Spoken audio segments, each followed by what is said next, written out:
Father, in the name of Jesus, thank you for the privilege. Thank you for the honor to be gathered this morning to hear the King, to listen to the King. Lord God, what you did with Moses is what you're doing with us right in this place.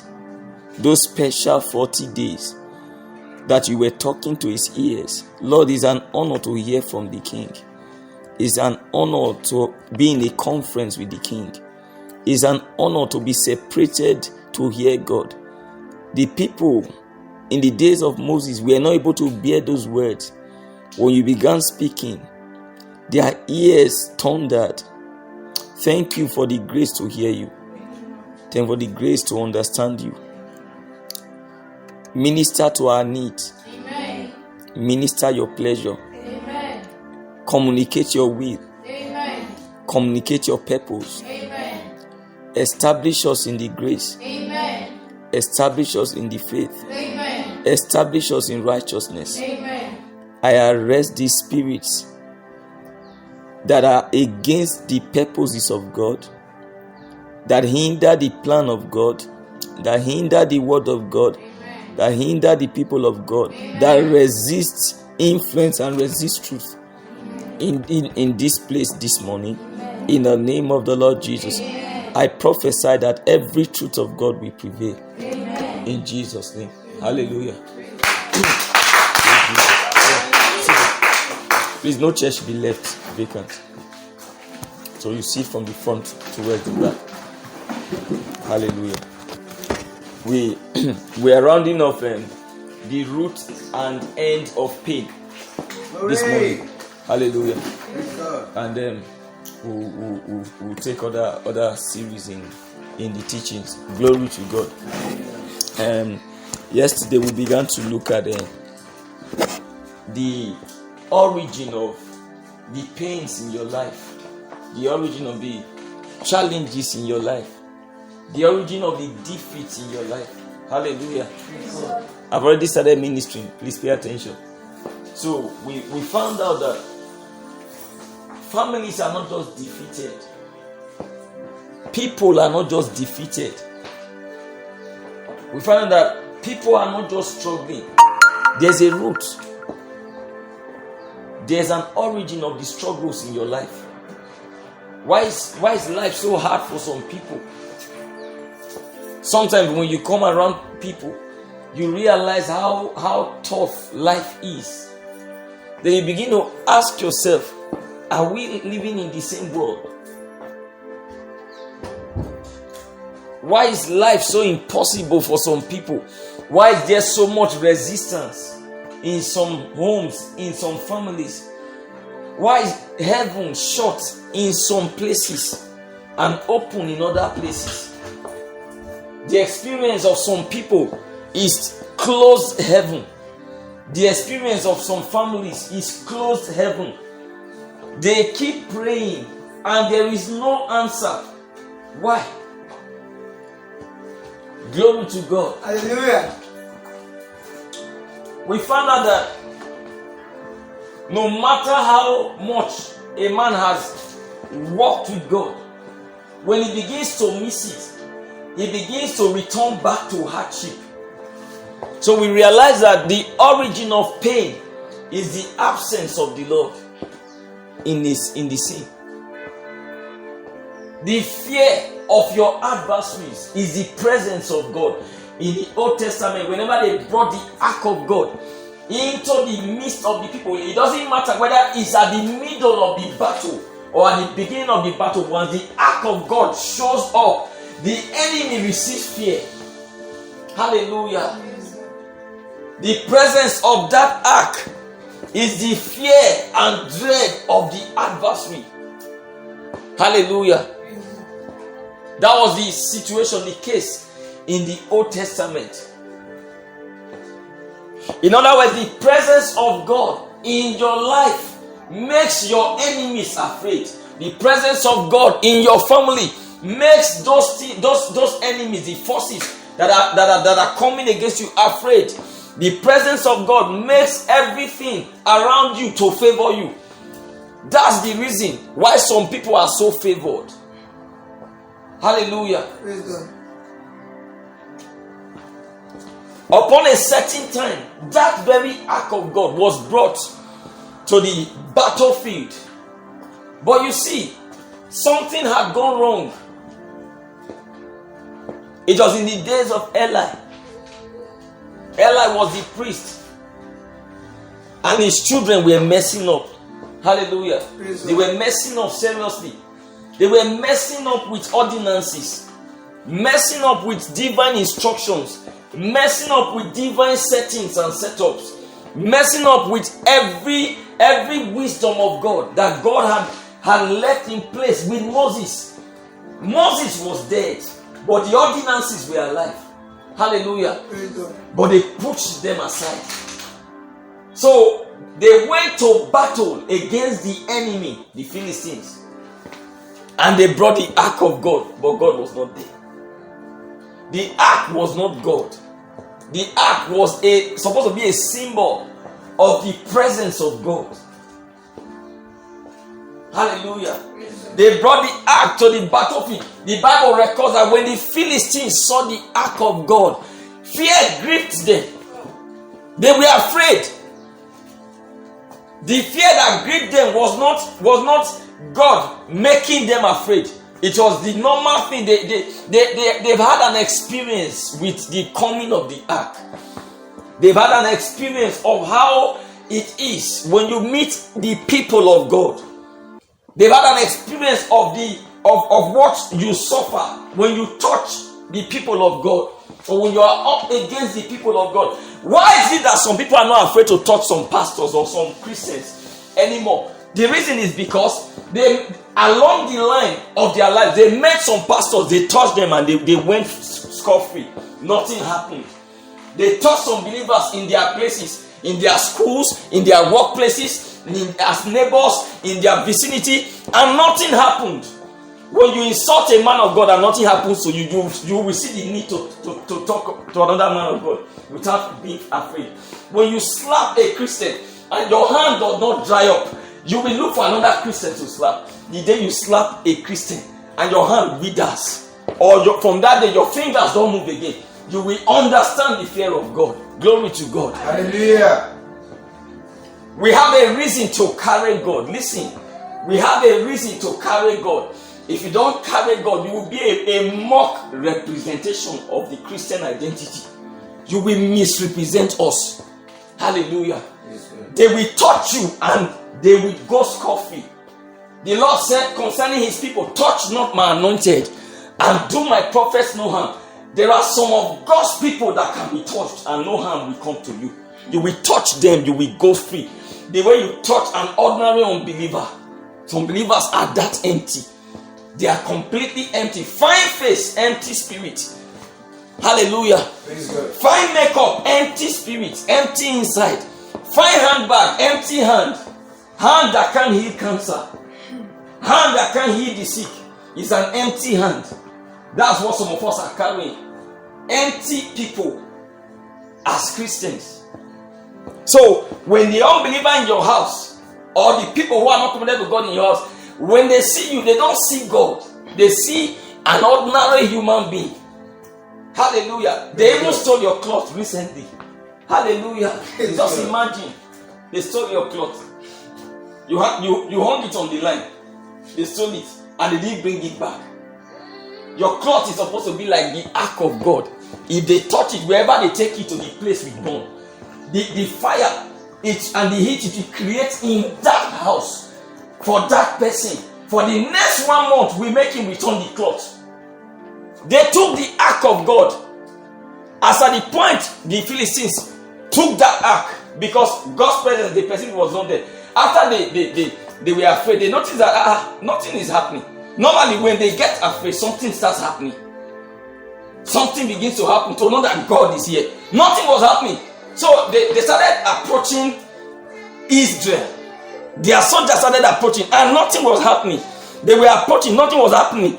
They were approaching, nothing was happening. Hallelujah. Praise God. That's how the devil is. When the devil enters your living room, if you allow the devil to enter your life 1 foot and nothing happens, he will take the next 1 foot He will take 5 feet. He will take 7 feet into your life.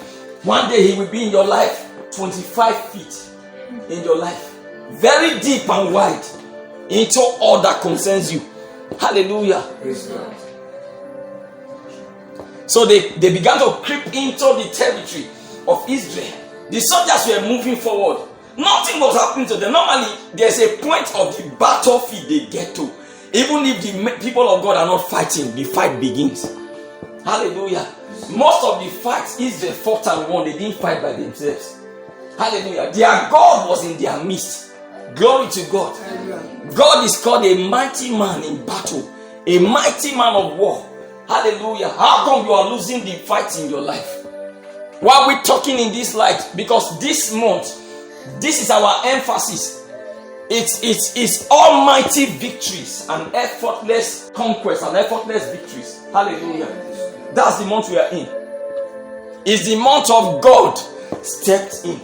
A season of almighty conquest and effortless victories. That was the experience of God's people. That was the experience of their life. It was a divine life. Hallelujah.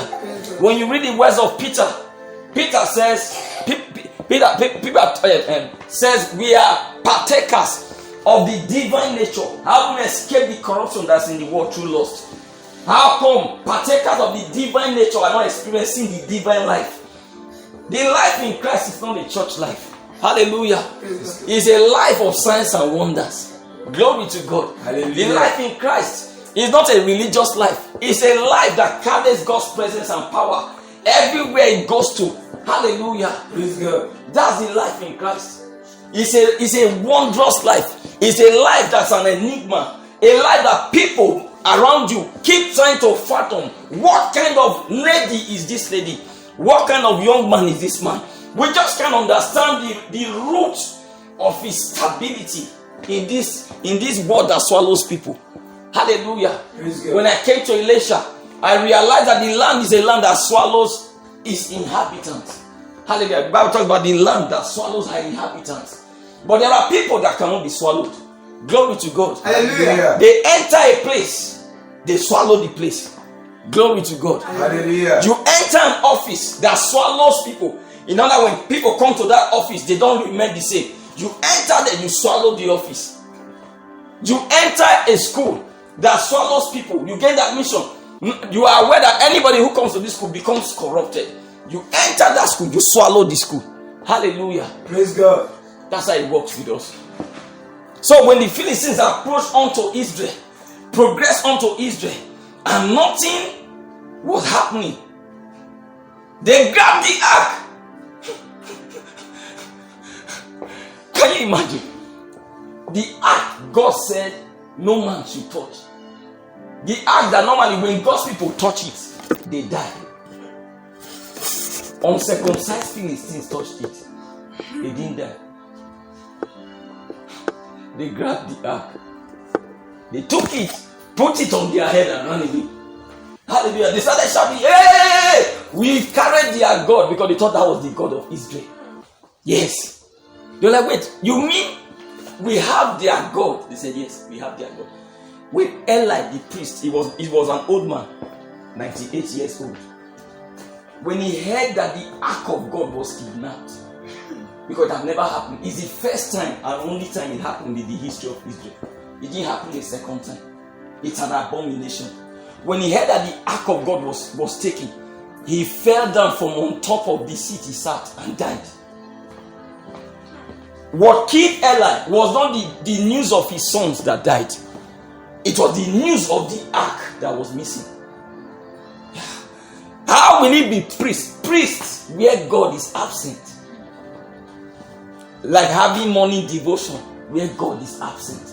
Having money, that's how some family morning devotions are. It's so dry, so empty of God. Morning devotion, no manifestation, no power, no supernatural, no encounter, no changes, no thought, says the Lord, no spiritual experiences. These are the descriptions of some family devotion in some houses. Hallelujah. Praise God. These are the descriptions of some of your personal prayer times with God. Empty. Why? Glory to God. Why?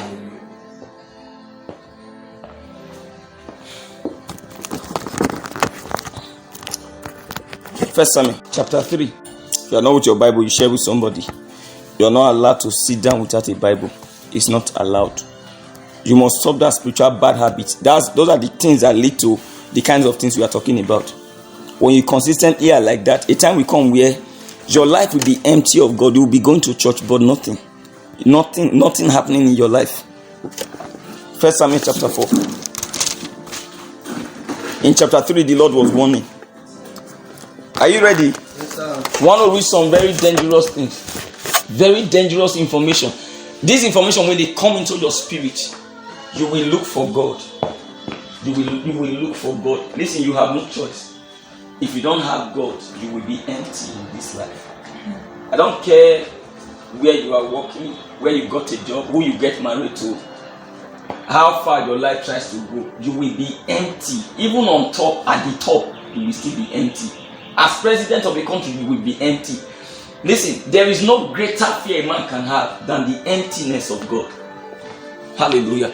There is no greater uncertain life, a life of characteristic uncertainty, than a man who is empty of God.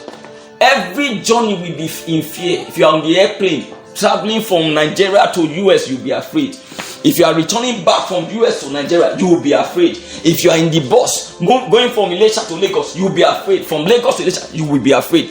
Because as a man or a woman who is empty of what we are talking about, you are an endangered species. Hallelujah. You are a constant prey to the predators of life. Constant prey. They are looking for you everywhere you go.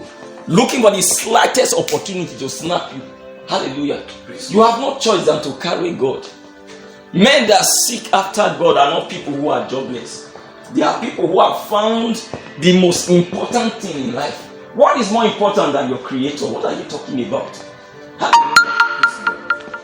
How can you worship, seek, and serve the creature more than the creator, who is blessed forever? You know that whether you are with him or not, he is blessed. Glory to God. Hallelujah. Romans 1, I'm quoting from. Let's proceed. Are you ready?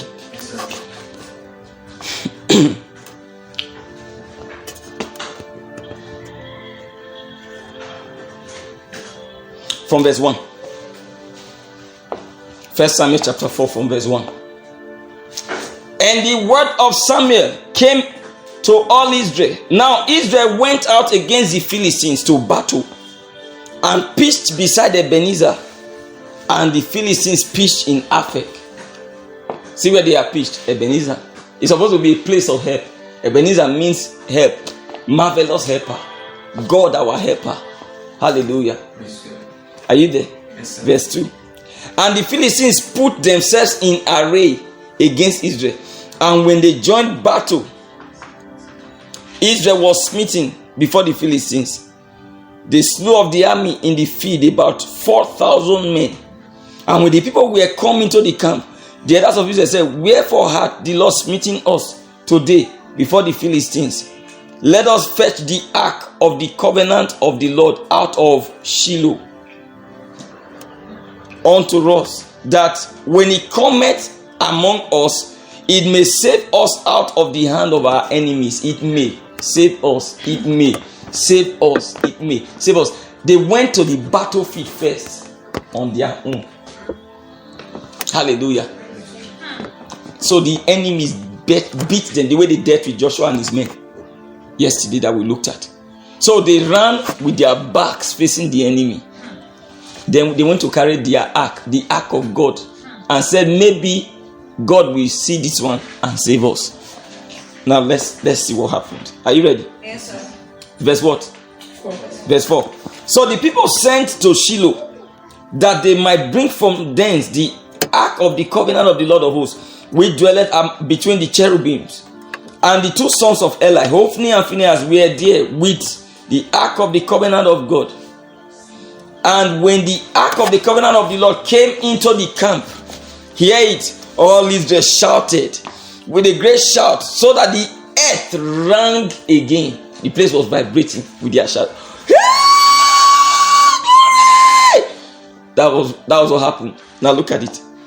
And verse 6. And when the Philistines heard the noise of the shout, they said, what meaneth the noise of this great shout in the camp of the Hebrews? And they understood that the ark of the Lord was come into the camp.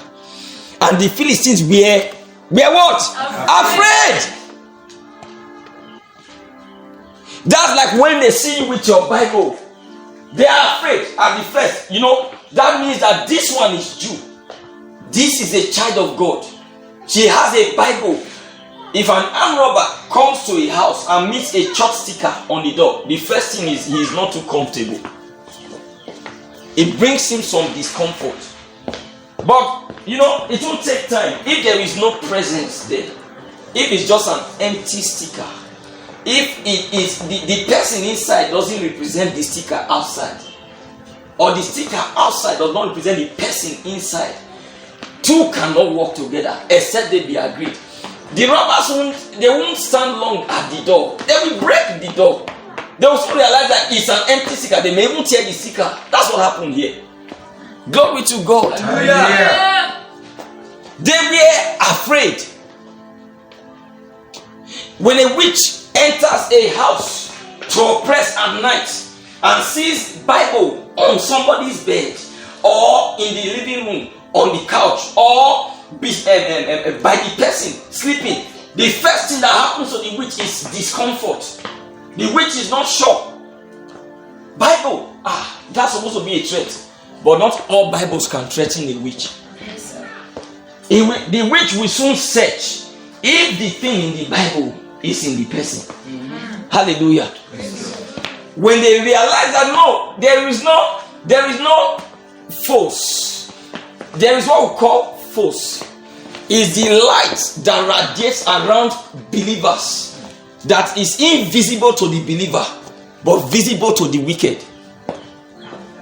So when they come and they don't see that luster, that brightness, like a man transfigured, they come and shift the Bible and press the person. That's why you hear people shouting, Jesus, Jesus, Jesus at night. They are beating them. Hallelujah. Praise God. That's why they can still chase you in the dream. That's why they can still stab you in the dream. That's why they can still give you poison to eat in the dream. Hallelujah. This is the reason. It's the absence of God. Those things are not possible. Hallelujah. You've got to grow up. This conference is for building people, the people of God. The Lord said, I will build my church. And what did he say will be the effect? He said, and the gates of hell shall not prevail against it. Hallelujah. Praise God. Say, Lord, build me. Stand up. Stand on your feet. One prayer. Build me, Lord. Build me into a fortified city. Impenetrable to darkness. Open your mouth and roar.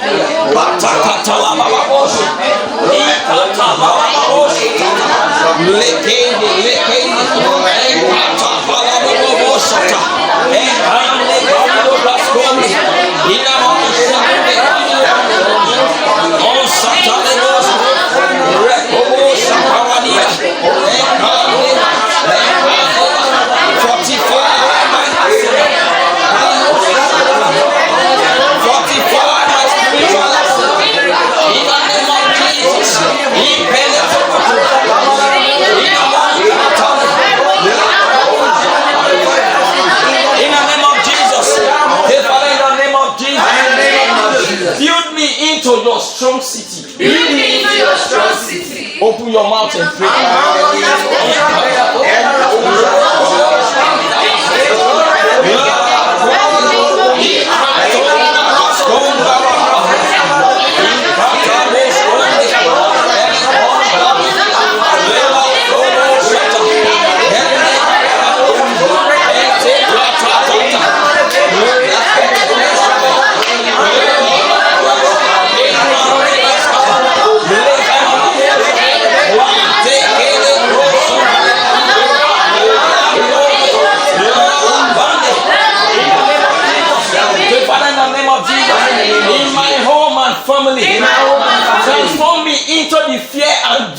wicked. Transform me into the fear of men.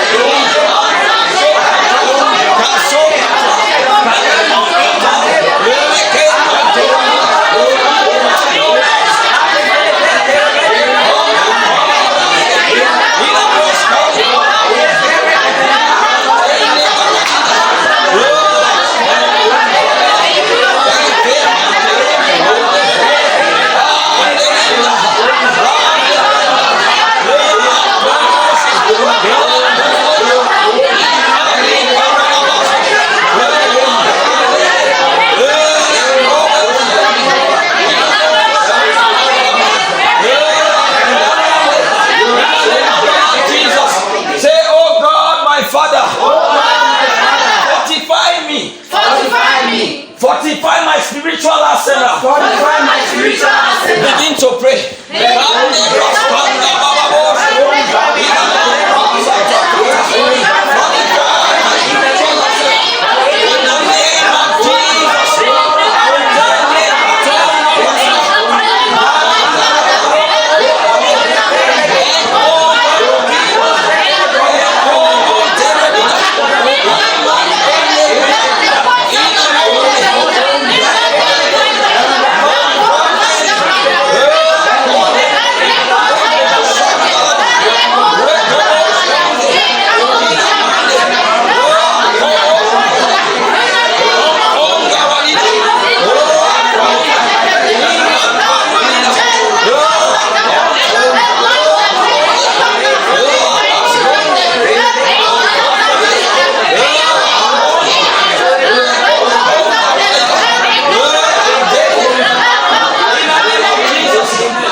Reveal to me kingdom mysteries for sustainable consuming fire.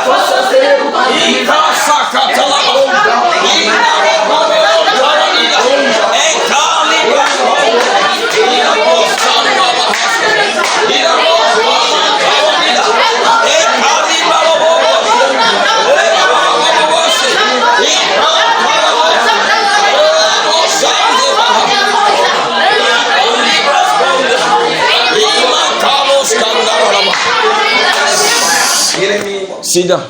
Hallelujah. Praise God.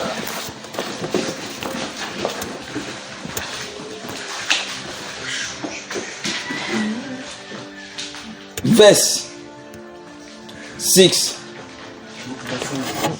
Verse 6, I want to read again. And when the Philistines heard the noise of the shout, they said, what meaneth the noise of this great shout in the camp of the Hebrews? And they understood that the ark of the Lord was coming to the camp. And the Philistines were afraid, for they said, God is coming to the camp. And it wasn't true.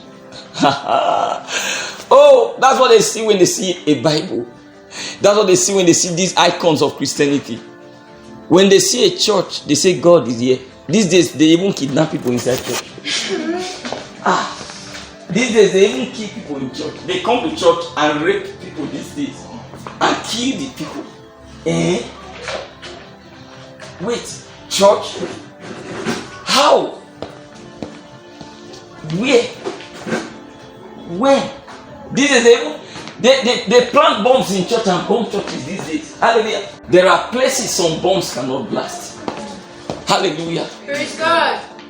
Are you still here? Yes, sir. I see my father and Lord move into some very tough territories. Muslim communities in Nigeria. Hallelujah. Where normally you know that this is Boko Haram season. The question I keep asking is, when Papa is in the north, where is Boko Haram? Because if there's anybody they would like to bring down, it's those kind of men that are a very dangerous threat to the kingdom of darkness. No, the question is, where is Boko Haram? How come he's able to go and come back and no shaking? 2 days program, heavily announced with all the flyers and banners flying everywhere. Come on now, graces are not the same. Yes, sir. There are levels of this.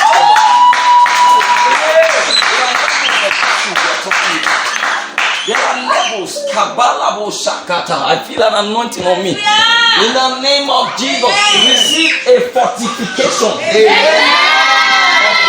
your life. Upon your spirit. Upon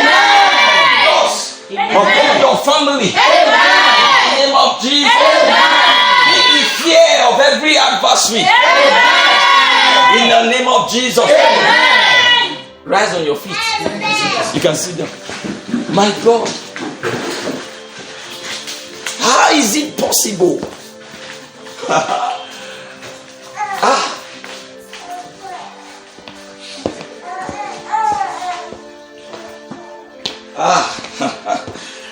Glory to God. Hallelujah. There are things you read about or you hear about. Your spirit man will trigger. A soldier years ago, a lieutenant, high-ranking officer, once threatened to slap me in front of a big school with all the students listening everywhere full. And I told him, if you dare it, you will be amazed what will happen to you here and now. He couldn't lift his hand. Another pastor will say it. It's 2 slaps on his face. 2 slaps on his face. Royaka Bamaya. Hallelujah. Praise God. Verse 7. And the Philistines were afraid, for they said, God is coming on the camp. And they said, woe unto us, for there had not been such a thing heretofore. Woe unto us, who shall deliver us out of the hand of these mighty gods. These are the gods that smote the Egyptians with all the plagues in the wilderness. Are you getting the picture? Yes, sir. This is how they see Israel. This is how they see you. Until they touch you and nothing happens, then they stop seeing you like that. Hallelujah. Praise God. 9. They are encouraging themselves. Look at verse 9. Be strong and quit yourselves like men, O ye Philistines, that ye be not servants unto the Hebrews, as they have been to you. So they were servants to them. Quit yourselves like men and fight. Why did this thing come up? Let me tell you, if God was there now, if God was in their midst, that latter thought that of gingering their swag, of giving them confidence, that new confidence they just got, the new rema to fight, the new motivation to fight cannot come. Hallelujah. If it's with God, there will be no strength left in them. Hallelujah. The first thing God does to the enemy or to your adversary is that their confidence departs from them and it doesn't return. Hallelujah. Now look at the verse 10. And the Philistines fought, and Israel was smitten. And they fled every man into his tent, and there was a very great slaughter. For there fell of Israel 30,000 footmen. And the ark of God was taken. And the 2 sons of Eli, Hophni and Phinehas, were slain. And there ran a man of Benjamin out of the armies, and came to Shiloh, and same day with his clothes rent, and with the earth upon his head.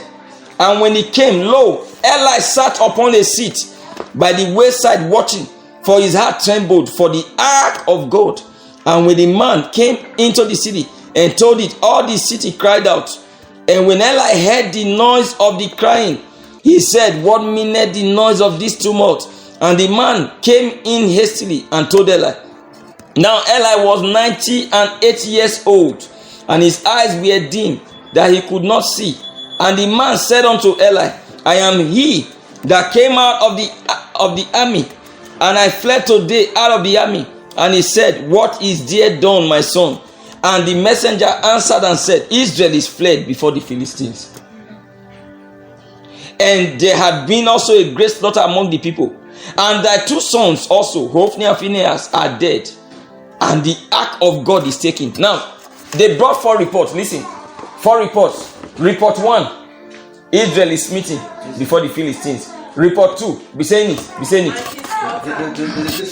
Great slaughter among the people. Report 3, your 2 sons are dead. Report 4, the ark is taken. Hear the one that killed Eli. Verse 18. Look at the one that killed Eli. And it came to pass when he made mention of the ark of God, that he fell from off the seat backward by the side of the gate, and his neck brake, and he died. For he was an old man and heavy, and he had judged Israel 40 years. In the 40 years of his life, he had never heard that God was absent like that. That's what killed him. His 2 sons' death would not have killed him. The taking of the ark was an abomination. Listen, let me tell you what it represents. When some things happen in your life as a believer, let it push you to change. Let them push you towards God. Some of us, some things just happen in our families and they become so normal. How can I normally become normal? Some of us, some people do some things to us and we just live fine like nothing happened. How can you be normal? It's supposed to drag you to prayer. It's supposed to take you to your knees and say, oh God, for this to happen, I left and missed some mark. I retraced my steps. Hallelujah. Some things happening in your life should push you to God. Hallelujah. Praise God. Imagine Israel living like nothing happened. Like this. Some experiences should not be part of your resume. Some events should not join your chronicles. Hallelujah. Praise God. They are not allowed to come into your experience. That once upon a time, so and so happened to you. Why? How did it happen? That's the question. There are things you should be ashamed to tell your children. Hallelujah. Praise God. There are things that shouldn't have come at all. Some things don't need to happen the first time. And if they have happened, you tell yourself, hey, no, this should take me back to the place of prayer. Hallelujah. The ark of God was taken.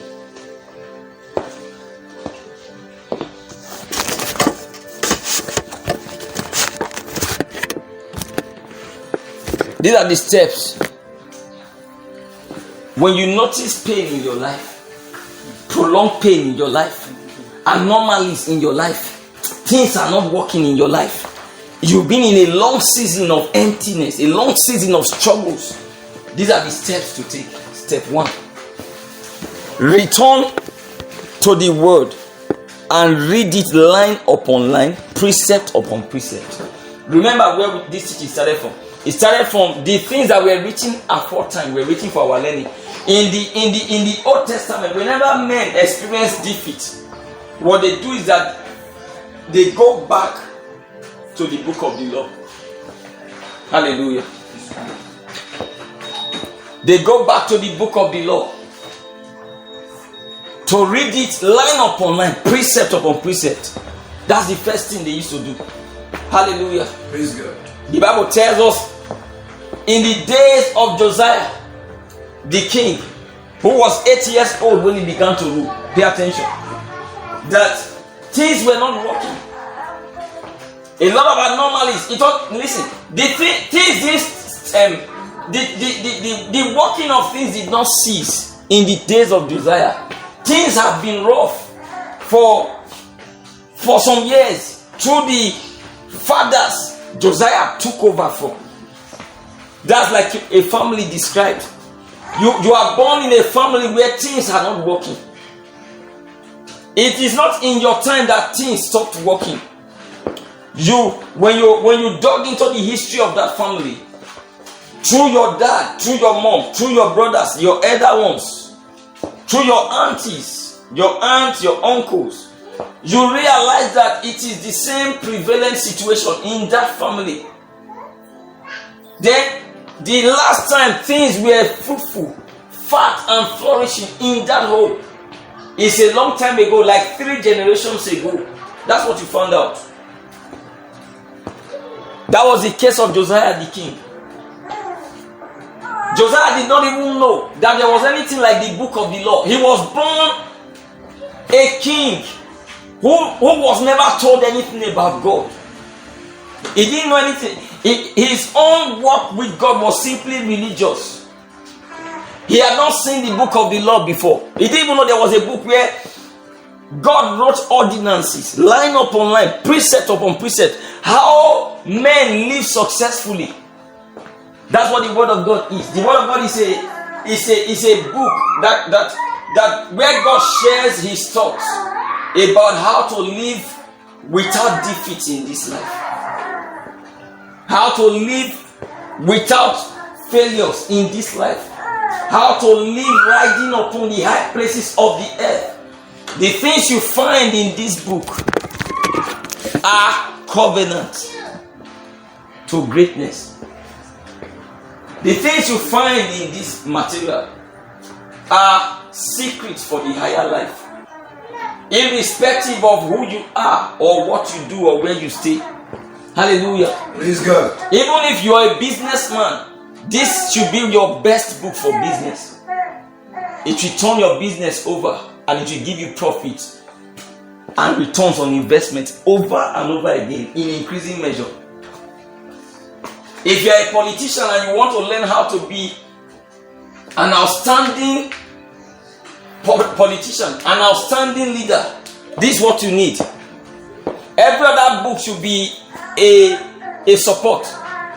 Unfortunately, that's not what we do. We use this one as support, if we use it at all. Glory to God. Hallelujah. You see businessmen reading business books, and this one is not one of the books they read.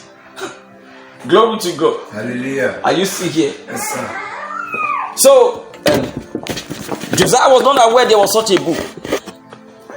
The Bible tells us in 2 Kings chapter 22, verse 8, verse 10 to 11, verse 13, and verse 19 to 20. Write it down. That one day they were cleaning the temple. It had been abandoned. People don't go to church again. People long stop going there. The place was just an empty house. Nobody goes there. Everybody was busy with their businesses. Hallelujah. Busy with their personal life. You know, that's the experience or that situation happens over time when people in a territory, when people in a location see going to church as waste of time. That's how some of you are in your family. That's why you go to church only on Sundays. Hallelujah. Glory to God. Hallelujah. So you see it like it's one of the distractions. So it's something that you should do when you are less busy. That's where your pain started from. Hallelujah. Your pain began from there. So the house of God had been abandoned for many years by the kings that came before him. And so one day they were cleaning the temple. What brought about the cleaning of the temple? Josiah was a man who was a religious man. Just like Cornelius. You know Cornelius in the Bible, he was not a Christian. He was just a religious guy. The Bible said he gave much alms, was a good man, and prayed every day. One day God visited him and got him born again, and he became a mighty man of God. That's how it is. So Josiah was a religious man. Nothing, he didn't know God, nothing. He just knew that there should be a worship, there should be a God somewhere. Anyhow, let's just be doing this thing. So they were cleaning the temple. The priest was there, Hilkiah, and Shaphan was there, the secretary. So while they were cleaning, the priest normally is the one in charge of that material. That particular priest had never seen that book, and he was a priest. I wonder what he was teaching. Because the Bible talks about the teaching priest. He said in those days there was no teaching priest. There was no king in Israel. He said, and the going out and the coming of the people was vexation of the spirit. There was no peace to him that went out, and no peace to him that came in. Glory to God. Hallelujah. So as Hilkiah was cleaning, he found the book of the law. He found a book, that's this Bible, when it was not yet as full as this, and cleaned it and read the words in the book and marveled. Everything they were living as family life, as community life, as religious life, was all opposite what was in that book. Completely opposite. He took that book and gave it to Shaphan. to go give to the king. And Shaphan, the secretary, took it to the king. And the king said, what's that? He said, we found a book in the temple. The king said, okay, read it to me, let me hear. So the secretary read it to him. The Bible says, and it came to pass when the king heard the words of the book of the law, he tore his clothes. He tore his clothes. Like, my God. That our life is completely opposite what is in that book. Our practices are completely opposite what is in that book. Everything in that book is the opposite we are living. We are just completely opposite. How come? How did we get here? Our fathers did not do according to the words of this book. Our fathers missed it a long time ago. So we came following the footsteps of our fathers. That's what you are living.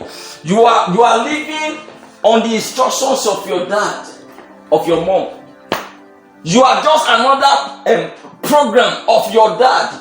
Your dad lived not doing much of God. That's the path you are treading. They are called our fathers. Hallelujah. Praise God. 2 Kings 22.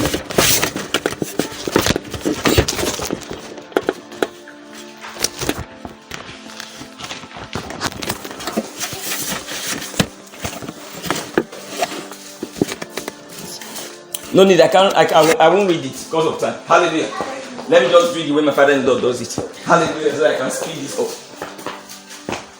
You are treading the path of your father and mother. That's why your life is hard, like their life. Glory to God. The traces of your father's house are still found in your life. That's why your life is experiencing a similar kind of result. Don't you see where your dad ended? Is that where you want to end? He started in pain. He is ending in pain. He is already having his gray hair. He is still living in pain. And he is the one advising you. What are you talking about? Glory to God. You want to take permission from him. Your grandma is the one advising you.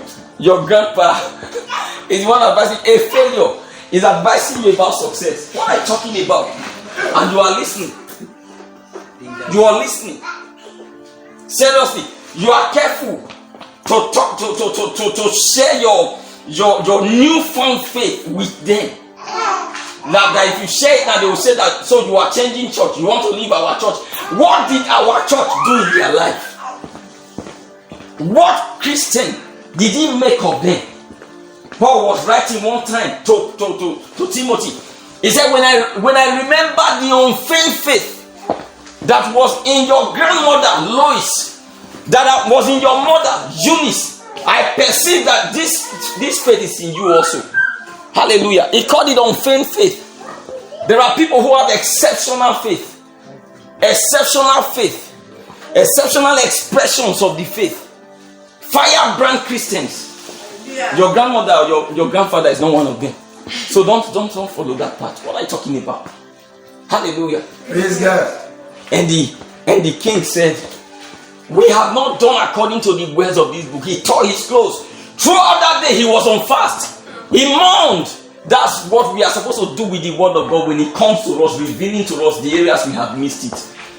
Let me tell you what it does. If you hear the word of God, in places you have missed it and your heart is rent, and you cry, and you break, and you change, God changes immediately. God came to Josiah. Josiah sent a message for them to go meet the prophet. What do we do now? What can we do? We have messed up so badly. And the prophet sent a word to Josiah and said, thus says the Lord, I was watching you when the word of God came to you. I was watching when they were reading the book of the Lord to you. You broke down. The Lord said, I noticed that you started behaving like a little child. A little child who was completely humbled and broken.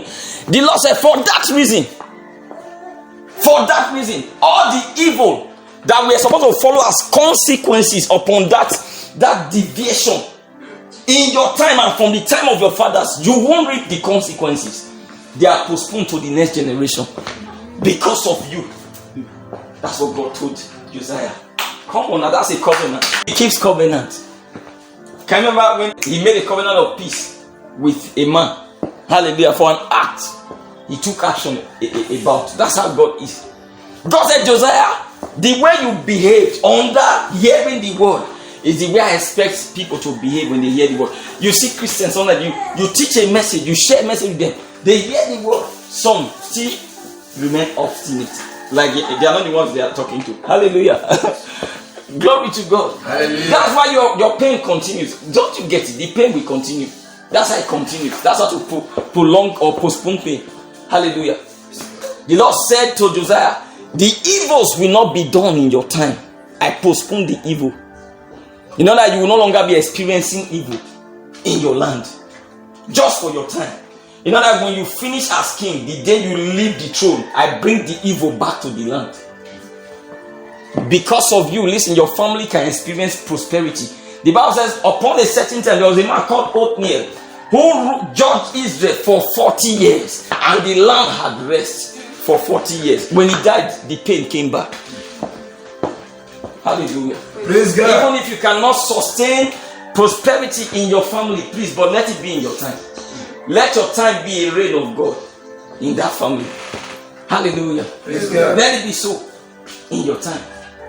The father of Manasseh was a good man in whose reign God reigned. When the father died, Manasseh was completely opposite the father, and all the evils came back. That's it. Manasseh reaped some of the evils in his time, but he didn't reap it in the area of his age. He lived very long. He lived and reigned for a very long time. The evil did not affect his reign, his long reign. When his son came over to the office, his son died in months. He just became king and they assassinated him. You see that? What his father sowed, he reaped. Glory to God. Hallelujah. Are you still here? Yes, sir. So first, return to the word and read it line upon line, precept upon precept. Number 2, step 2, mark where you have missed it. So as you hear the word of God, as you begin to get acquainted with the word of God, start marking where you have missed it. One of the things you are going to notice is that your parents don't pay tithes. Oh God, that's a spot they missed it. You've never heard your mom talk about first fruit. This was what happened in the days of Nehemiah. When Nehemiah and his people, when Nehemiah came back to the land to rebuild the walls, it dawned on Nehemiah that it's not enough to build these walls. We need to find out what happened that the walls were destroyed. Listen, the Bible talks about, pay attention, leave the child alone. The Bible talks about the sleeper. He said, I came to the feet of the sluggard. He said, the stone walls were broken down. You need to find out, why did the walls break? Don't just build the walls in a person's life. First find out, why are the walls broken? Don't just build the walls in your home. Find out, why are the walls broken first. It's like you meet a beggar in the street who is so broke, and somehow God has favored you. So you feel like favoring the beggar, then you just carry him and sponsor him overseas. That's wasted investment. You need to find out what brought him to the street first. When you check his father's side, his mother's side, his family history, you will find out where they missed God. Nobody enters the street who didn't miss God.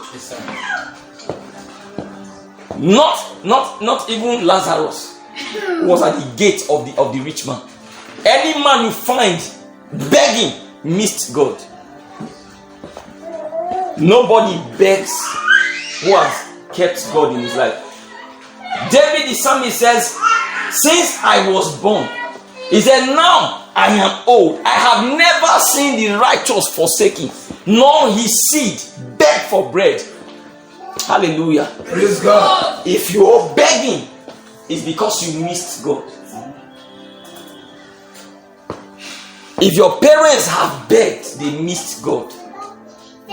So when Nehemiah came to Israel to rebuild the walls, he finished building the walls. It dawned on him that, wait, there is something that brought about God's silence.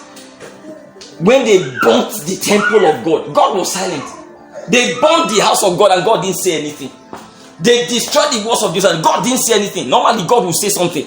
They burnt the gates. God didn't say anything. Nehemiah knew that, no, this is not just about having money to rebuild. We need to find out what happened. How did our people go to Babylon? How did they become servants of Nebuchadnezzar? So Nehemiah looked for this same book and began to check. Guess what he found? He found out that they had not been doing many things. One of the things he found out, let me tell you, I'll be showing what he found and the decision they made. First, hallowing the Sabbath. He found out that they don't go to church. They stopped going to church. They all got busy with their private investments and businesses. Hallelujah. And careers. So they started pursuing vanity. This was the beginning of the captivity plan of God. When they shifted attention from the house of God. That's first. Hallelujah. Praise God. Then number 2. Are you writing? I'm teaching. Hallelujah. So the first thing was the first commitment to make. Hallelujah. Have I given number 3 of the first of the steps? Let me give you number 3. I'll do it together. The number 3 of the steps you take to eliminate pain from your life and to establish increasing prosperity and peace. Glory to God. Number 3, reinforce his ordinances in your life. Reinforce his ordinances in your life. Hallelujah. Reinforce his ordinances in your life. Those are the 3. How do you reinforce his ordinances? That's what I want to teach you. Hallelujah. Nehemiah, we're studying from now. So Nehemiah found out that they abandoned the house of the Lord. They abandoned devotions. Hallelujah. They abandoned devotions. How does that happen? Look at how it happens. Before, when your family started out, like Abraham's family, when Lot was with Abraham, morning devotion is at least 1 hour. They don't reduce it. They spend this time with God. Then, when Lot left Abraham, morning devotion became 20 minutes. While Lot will do 20 minutes, Lot's children will do 5 minutes. Later, they were not doing at all. Hallelujah. Are you still here? Yes, sir. That's how it reduced. That's how they reduced their devotions. Until it was not there anymore. Don't worry. Sit. Until it wasn't there anymore. Glory to God. Hallelujah. Completely, they lost it. So Nehemiah decided that they should restore devotions to God. Return back to worship. Return back to the life of worship. Now, I want to ask you a question. But Nehemiah himself was supposed to be a very busy man. How come he had so much time digging back into worship? Because he must have been having issues also at work. After a while of being so prosperous. If you know how big Nehemiah was, go and read about his daily meal. What he was giving every day. Apart from the governor's portion. What he was giving every day. The number of goats and sheep and things that we will bring to him every day to eat as breakfast, lunch, dinner. Very many is there. That tells you that he was a big man. Very big, very loaded. But he was a quietly loaded man. Glory to God. Hallelujah. Are you still here? Yes, sir. Why did he stay loaded? He was a man devoted to God. There are people who don't compromise their worship life, no matter how much they rise. You should be one of such people. Glory to God. Are you still here? Then, no, it's 3. Those are 3. Hallelujah. The second thing, Nehemiah realized as he began to check the book of the law to see where they missed it, for which their life became hard and they became captives, was their offerings. They stopped giving offerings. So, what did Nehemiah do? Nehemiah restored commitment to offerings. You see that pain is the neglect of simple principles of God. Back to offerings. Like some of you have stopped. You have long time ago you've forgotten seed for the month. It's no longer one of the things you do because you look at brother so and so is not doing it. Sister so and so is not doing it. Brother so and so is not also doing it. It looks like even Papa has forgotten. Listen, before you admire a man's results. You need to study his life with God. When my father-in-law was teaching, he said, don't just dress like your husband who is a man of God. He said, carry his spirit. Don't just wear his clothes. Don't just wear same clothes with him. He said, wear his spirit also. That's what he said. Some of you want to wear suit like your man of God. You are wearing suit like him, but you are not wearing his spirit. Hallelujah. It's like Ishmael looking like Abraham, but he doesn't have Abraham's spirit. Isaac had Abraham's spirit. Don't you get it? What's up with you? So we should be announcing to you every month that sit for the month. Listen, the reason why we're always announcing it is because we were trying to teach you that that's a way to prosper every month, so that no month is barren. We've taught you already, so we move on to other things. So when a new month comes, we should come and tell you, hey, Brother Emmanuel, where's your seat for the month? No, now we are not tax collectors. Glory to God. We are men of God. We've taught you the way you should go. That's all. Nehemiah realized that they had left off the offerings and he restored it back. This was the source of their financial pay. Hallelujah.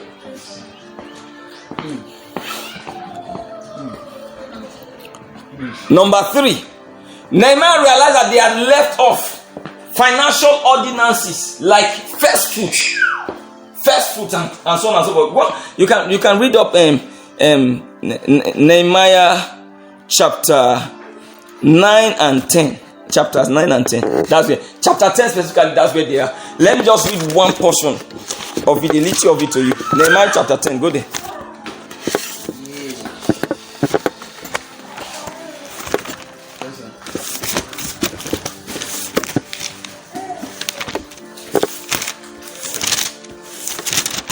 Nehemiah chapter 10, are you there?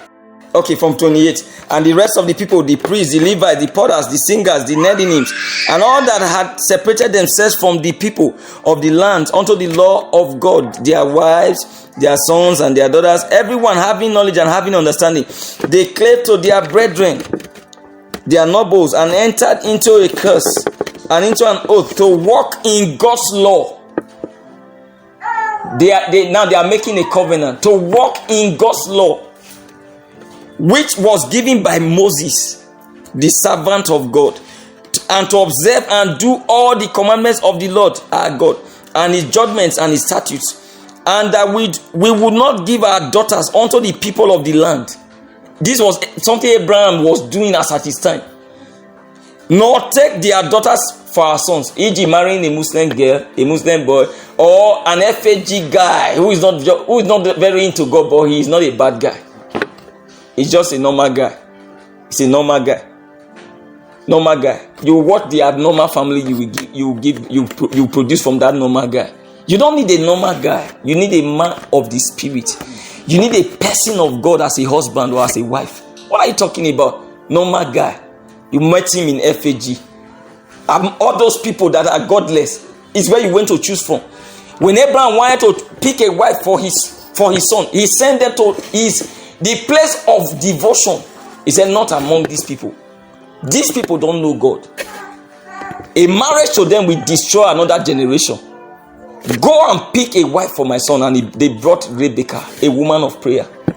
When she was barren, the Bible says, when she finally took him, she went to God in prayer when she was having complications, and the Lord spoke to her. Thus says the Lord to Rebecca, not through a prophet, directly, woman of prayer.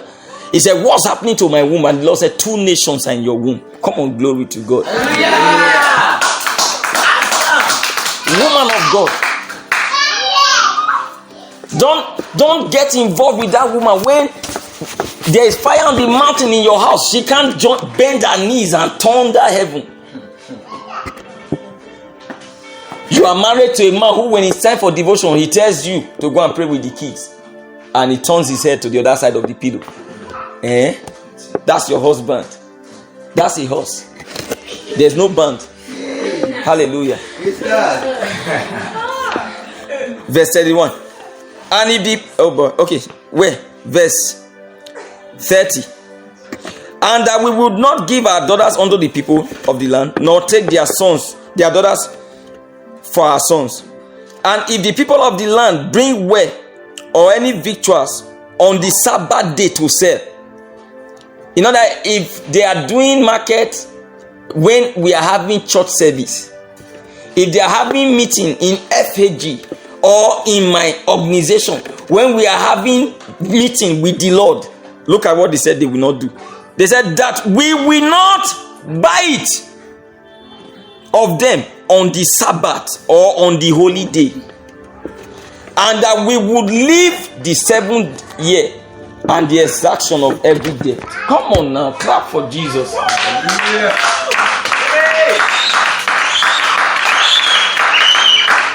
Listen, your team leader is having meeting after the normal 4 p.m. closing hour, and that day is service of wisdom, and you sit down for the meeting. That's the beginning of the pain in your life. Don't you get it? God is watching you like that guy like to post. He's wondering, is this the person who attended I will build my church? She attended I will build my church, and she's back to that vomit. Your team that is saying anybody that gets up from here, you will pay fine of 250,000 naira. Stand up and leave. I'll pay the fine. Stand up and leave.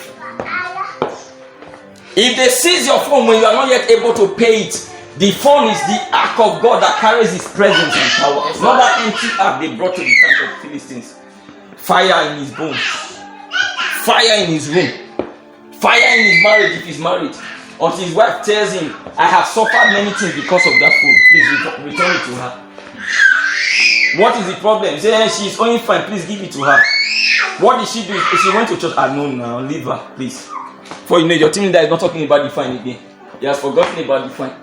Why are you always afraid? Hallelujah. Praise God. Are you see here? Look at their decisions. 32. Also, we made ordinances for us to charge ourselves yearly with the 3rd part of a shekel for the service of the house of our God. That's pledge to support the house of God. Hallelujah. Pledges for the showbread and for the continual meat offering and for the continual burnt offering of the Sabbath of the new moon, for the set feast and for the holy things and for the sin offerings, to make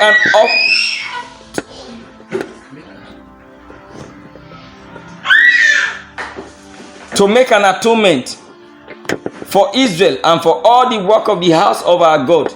And we cast lots among the priests, the Levites, and the people for the wood offering, to bring it into the house of our God, after the houses of our fathers, at times appointed year by year, to burn upon the altar of the Lord our God, as it is written in the law, and to bring the first fruits.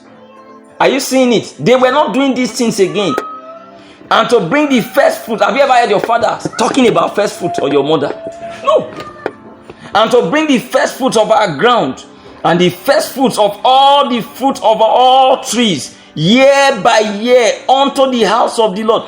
Also the firstborn of our sons and of our cattle, as it is written in the law, and the firstlings of our heads and of our flocks, to bring to the house of our God, unto the priests that minister in the house of our God, and that we should bring the first fruit of our dove and our offerings, and the fruit of all manner of trees, of wine and of oil, unto the priests, to the chambers of the house of our God, and the tithes of our ground unto the Levites, that the same Levites might have the tithes in all the cities of our tillage. And the priest, the son of Aaron, shall be the Levite, when the Levites take tithes, and the Levites shall bring up the tithe of the tithes unto the house of our God, to the chambers into the treasure house. The children of Israel and the children of Levi shall bring the offering of the corn, of the new wine, and the oil unto the chambers, where are the vessels of the sanctuary, and the priests that minister, and the potters, and the singers. And we will not forsake the house of our God. Hallelujah. And we will not forsake the house of our God.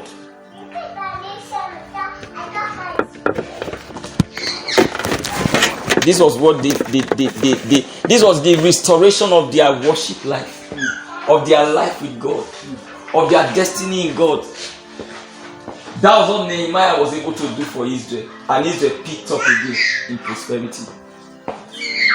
When you pick up from where you left off, God picks up. God picks up from where He left off with you. Hallelujah. When you return back to the Lord, He returns back to you. Not later, immediately. Hallelujah. He's good. This was why the Lord Jesus entered the temple one day and saw them buying and selling inside church. He said, He said, you don't you know that my house shall be called a house of prayer? He said, you have turned it into a den of thieves. A den of thieves for buying and selling. He made whip and beat everybody out of the temple. That's what people of the Spirit do. Hallelujah.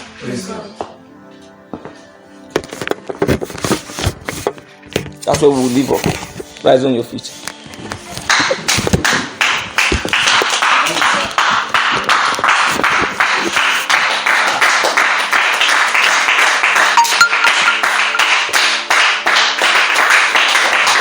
How to put pain on permanent holiday in your life and family. Permanent holiday. Suddenly pain packs his bags from inside the living room, from inside the room, from the store, everywhere, from the kitchen. Packs his load from your business, packs his load from your finances, packs his load from everything you are experiencing that is bringing you pain. Packs it and travels permanently out of your life. That's how to send pain packing. You can send pain packing. Say in the name of Jesus. This morning, I send every pain in my life packing. Packing. Begin to pray.